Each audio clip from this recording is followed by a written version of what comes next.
जीवन में शांति चाहते हैं तो दूसरों की शिकायतें करने से बेहतर है खुद को बदल ले, क्योंकि पूरी दुनिया में कारपेट बिछाने से खुद के पैरों में चप्पल पहन लेना अधिक सरल है। अपने लक्ष्य के लिए जोशीले और जुनूनी बनिए। विश्वास रखिए, परिश्रम का फल सफलता ही है। समझनी है जिंदगी तो पीछे देखो, जीनी है जिंदगी तो आगे देखो। घायल तो यहां हर परिंदा है, मगर जो फिर से उड़ सका वही जिंदा है। जिंदगी का सफर मानो तो मौज है, वरना समस्या तो रोज है। एक दिन वर्षों का संघर्ष बहुत खूबसूरत तरीके से तुमसे टकराएगा। हर छोटा बदलाव बड़ी कामयाबी का हिस्सा होता है। जो रातों को कोशिशों में गवा देते हैं, वही सपनों की चिंगारी को और हवा देते हैं। अकेले ही तय करने होते हैं कुछ सफर। जिंदगी के हर सफर में हम सफर नहीं मिला करते। जिंदगी जख्मों से भरी है, वक्त को मरहम बनाना सीख लो। हारना तो है ही मौत के सामने, पहले जिंदगी से जीना सीख लो। श्री कृष्ण कहते हैं, कठिन परिस्थितियों में संघर्ष करने पर एक बहुमूल्य संपत्ति विकसित होती है, जिसका नाम है आत्मबल। शिक्षा अगर बर्ताव में ना दिखे तो डिग्री एक कागज का टुकड़ा है। शानदार रिश्ते चाहिए तो उन्हें गहराई से निभाइए। लाजवाब मोती कभी किनारों पर नहीं मिलते। ठुकरा दिया जिन्होंने मुझे मेरा वक्त देखकर। कसम खाता हूं ऐसा वक्त लाऊंगा कि मिलना पड़ेगा मुझसे वक्त लेकर। सीढ़ियों की जरूरत उन्हें है जिन्हें छत तक जाना है। मेरी मंजिल तो आसमान है, रास्ता भी खुद ही बनाना है। धैर्य रखना, कभी निराश मत होना। जिसने तुमको बनाया है वो इस ब्रह्मांड का सबसे बड़ा लेखक है। जीवन की अधिकांश गलतियां जल्दीबाजी में लिए गए फैसलों के कारण होती है। सोचें, विश्लेषण करें और फिर उस पर काम करें। हर किसी पर भरोसा करना मतलब धुएं के बादल से बरसात मांगने जैसा है। अक्सर अकेलेपन से वही गुजरता है जो जिंदगी में सही फैसलों को चुनता है। भाग्य से जितना अधिक उम्मीद करेंगे वह उतना ही निराश करेगा। कर्म में विश्वास रखो, आपको अपनी अपेक्षाओं से सदैव अधिक मिलेगा। जो अपनी गलतियों से सीखता है और दूसरे तरीके अपनाता है वह सफल होता है। ज्यादा बात करने वाले कुछ नहीं कर पाते और कुछ कर दिखाने वाले ज्यादा बात करने में यकीन नहीं रखते। राह संघर्ष की जो चलता है वही संसार को बदलता है। जिसने रात से जंग जीती सूर्य बनकर वही निकलता है। मिली है अगर जिंदगी तो मिसाल बनकर दिखाइए, वरना इतिहास के पन्ने आजकल रिश्वत देखकर भी छपते हैं। जीत निश्चित हो तो कायर भी लड़ सकते हैं। बहादुर तो वो कहलाते हैं जहां हार निश्चित हो फिर भी मैदान नहीं छोड़ते। नाकामयाब लोग दुनिया के डर से अपने फैसले बदल लेते हैं और कामयाब लोग अपने फैसले से ही दुनिया बदल देते हैं। डूब कर मेहनत करो अपने आज पर, कल जब उभरोगे तो सबसे अलग ही निखरोगे। जिनके ऊपर जिम्मेदारियों का बोझ होता है उनके पास रूठने और टूटने का वक्त नहीं होता। एक समर्थ व्यक्ति के पीछे कई समर्थ साथी भी होते हैं। अकेला कोई कुछ नहीं होता। कहते हैं काला रंग अशुभ होता है, पर स्कूल का वो ब्लैक बोर्ड लोगों की जिंदगी बदल देता है। बेहतर से बेहतर की तलाश करो, मिल जाए नदी तो समंदर की तलाश करो। टूट जाते हैं शीशे पत्थरों के चोट से, टूट जाए पत्थर ऐसे शीशे की तलाश करो। अंधेरे से मत डरो, सितारे अंधेरे में ही चमकते हैं। जिंदगी एक खूबसूरत जंग है, हमेशा जारी रखिए। एक ऐसा लक्ष्य निर्धारित कीजिए जो आपको सुबह बिस्तर से उठने पर मजबूर कर दे। किसी के पैरों में गिरकर प्रतिष्ठा पाने के बदले अपने पैरों पर चलकर कुछ बनने की ठान लो। जिस व्यक्ति ने कभी गलती नहीं की उसने कभी कुछ नया करने की कोशिश नहीं की। मुश्किल कोई आ जाए तो डरने से क्या होगा, जीने की तरकीब निकालो, मर जाने से क्या होगा। श्री कृष्ण कहते हैं, एक सपने के टूटकर चकनाचूर हो जाने के बाद दूसरा सपना देखने के हौसले को ही जिंदगी कहते हैं। कोशिश हमेशा परिणाम मिलने तक करें, क्योंकि दुनिया सिर्फ परिणामों को सलाम करती है, कोशिशों को नहीं। जब मेहनत करने के बाद भी सपने पूरे नहीं होते तो रास्ते बदलिए, सिद्धांत नहीं। क्योंकि पेड़ भी हमेशा पत्ते बदलता है, जड़ नहीं।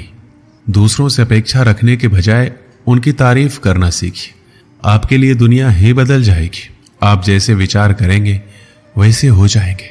अगर अपने आप को निर्बल मानेंगे तो आप निर्बल बन जाएंगे। जो आप अपने आप को समर्थ मानेंगे तो आप समर्थ बन जाएंगे। रुकावटें तो जिंदा इंसान के सामने ही आती है, मुर्दों के लिए तो सब रास्ता छोड़ देते हैं। जब लोग आपका साथ छोड़ दे तो ये समझ लीजिए आप उस काम को अकेले ही करने में सक्षम हैं। अगर आपको लगता है कि आपके दुश्मनों की संख्या ज्यादा नहीं है तो बस थोड़ा कामयाब होना पड़ेगा, फिर देखिए कितनी बड़ी फौज तैयार हो जाती है। जीवन का सबसे बड़ा गुरु वक्त होता है, क्योंकि वक्त जो सिखाता है कोई नहीं सिखा पाता। किसी की निंदा से घबराकर अपने लक्ष्य को नहीं छोड़े, क्योंकि अक्सर लक्ष्य मिलते ही निंदा करने वालों की राय बदल जाती है। जब हम अपने रिश्तों के लिए वक्त नहीं निकाल पाते तब वक्त हमारे बीच से रिश्ता निकाल देता है। जो आपकी बुराई करते हैं उन्हें करने दीजिए, क्योंकि बुराई वही करते हैं जो बराबरी नहीं कर सकते। झूठ भी कितना अजीब है, खुद बोलो तो अच्छा लगता है और दूसरे बोले तो गुस्सा आता है। खुश रहना चाहते हैं तो लोगों की बातों पर कम और अपने विचारों पर ज्यादा ध्यान दीजिए। बोलना तो सब जानते हैं, पर कब और क्या बोलना है ये बहुत ही कम लोग जानते हैं। किसी को कमजोर मत समझो। 5 रुपए का कलम भी 5 करोड़ का चेक लिखने के काम आता है। कभी कभी रिश्तों की कीमत वो लोग समझा देते हैं जिनसे हमारा कोई रिश्ता तक नहीं होता। किसी में कोई कमी दिखाई दे तो उससे बात कीजिए, मगर हर किसी में कमी दिखाई दे तो खुद से बात कीजिए। हवा में सुनी हुई बातों पर यकीन मत कीजिए, क्योंकि कच्चे लोग अक्सर अच्छे दोस्त खो देते हैं। जब दर्द और कड़वी बोली दोनों मीठी लगने लगे तब समझ लीजिए कि जीना आ गया है। अपना दर्द सबको मत बताइए, क्योंकि सबके घर मरहम नहीं होता, मगर नमक हर एक के घर होता है। हारता वह है जो हिम्मत गवा बैठता है। वक्त गूंगा नहीं बस मौन है, वो आने पर बता देता है कि किसका कौन है। बहुत कमियां निकालते हैं हम दूसरों में अक्सर। आओ एक मुलाकात जरा आईने से भी कर ले। किसी को लात मारने से पहले हम खुद कहाँ खड़े हैं इसका पता होना जरूरी है। किसी की एक भूल पर नाराज होने से पहले अपने 10 भूलों को भी गिन लीजिए। ना कद बढ़ा ना पद बढ़ा, मुसीबत में जो साथ खड़ा वो सबसे बड़ा। किसी शहर में एक व्यक्ति रहता था। उसका छोटा सा व्यापार था, उससे उसका गुजर बसर आराम से हो जाता था। उसके परिवार में उसकी पत्नी तथा 2 पुत्र थे। एक दिन उसका पुत्र कहीं से पेड़ का बीज ले आया। व्यापारी ने उस बीज को अपने आंगन में बो दिया। कुछ ही दिनों में उस बीज से एक छोटा सा पौधा बाहर आ गया। व्यापारी यह देखकर प्रसन्न हुआ। वो बड़े यत्न के साथ उस पौधे की सेवा करने लगा और वो उसका पुत्र रात दिन पौधे में खाद पानी देते रहते। 1-2 साल बाद ही वो पौधा एक खूबसूरत पेड़ के रूप में विकसित हो गया। इस पेड़ पर बड़े ही सुंदर फल लगे। धीरे धीरे फल पक गए। ये लाल रंग के फल बहुत ही सुंदर थे। एक दिन पेड़ में से एक फल पककर नीचे गिरा। व्यापारी के कुत्ते ने जब इस फल को देखा तो बड़े ही मजे से उसे खाने लगा, किंतु जैसे उसने खाना प्रारंभ किया वैसे ही कुत्ता गिर पड़ा तथा प्रलोक सिधार गया। व्यापारी ने जब मरा हुआ कुत्ता देखा तो उसने फल की ओर ध्यान नहीं दिया। उसने सोचा कोई बात जरूर होगा जिससे ये कुत्ता मर गया। अगले दिन पेड़ में से एक और फल पककर नीचे गिर गया। व्यापारी के लड़के ने जब फल देखा तो उसका भी मन फल को देखकर ललचा गया। उसने फल को काटकर उसका एक टुकड़ा मुंह में रख लिया। जैसे ही उसने ऐसा किया वैसे ही उसकी मृत्यु हो गई। अब तो व्यापारी के घर में चीख पुकार मच गई। लड़के के मुंह में फल का टुकड़ा रह गया था, जिसे देखते ही व्यापारी समझ गया कि उसका लड़का विषैला फल खाने से मरा है। व्यापारी ये देखकर हक्का बक्का रह गया। उसने स्वयं फल का बीज लगाकर अपने पैरों पर ही कुल्हाड़ी मारी थी। ये विषैला पेड़ उसके बेटे की जान ले गया था। उसे बड़ा क्रोध आया। उसने पेड़ के सारे फल तोड़ डाले। कुछ ही दिनों के बाद पेड़ में फिर फल निकल आए।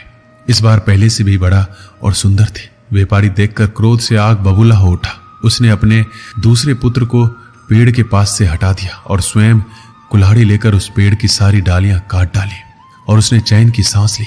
कुछ दिन तो सब कुछ ठीक ठाक चलता रहा, लेकिन एक दिन व्यापारी ने देखा कि पेड़ में शाखाएं फूट पड़ी है और इस बार पेड़ और भी अधिक लहलहा कर निकला है। कुछ दिन बाद वह पेड़ फलों से लद गया। यह देखकर व्यापारी सिर पकड़कर दरवाजे पर बैठ गया। वो सारा दिन दरवाजे पर बैठा रहता, जिससे कोई उसके घर पर विष भरे फल को ना खाए। घर वालों को उससे पहले ही उस पेड़ के पास ना भटकने की हिदायत दे रखी थी। इसी प्रकार कई दिन बीत गए। व्यापारी सारा दिन पेड़ के पास ही जमा रहता। एक दिन एक संत वहां से गुजरे। उन्होंने द्वार पर आकर आवाज लगाई। व्यापारी द्वार पर आया और संत को आदर के साथ लाया। व्यापारी को उदास देख संत ने इसका कारण जानना चाहा। व्यापारी ने रोते हुए सारा वृतांत कह सुनाया। संत ने सारी बात ध्यान से सुनी, फिर बोले, तुम बहुत भोले हो। तुमने पेड़ के फल तोड़े, उसकी शाखाएं काटी, किंतु पेड़ की जड़ को ऐसे ही रहने दिया। हम जब तक बुराई को जड़ से समाप्त नहीं करते वह नहीं मिटती। ऊपरी कांट छांट से उससे छुटकारा नहीं पाया जा सकता। व्यापारी की समझ में ये बात आ गई। उसने तुरंत ही पेड़ को जड़ से उखाड़कर नदी में बहा दिया। अब व्यापारी के दुखों का अंत हो गया था।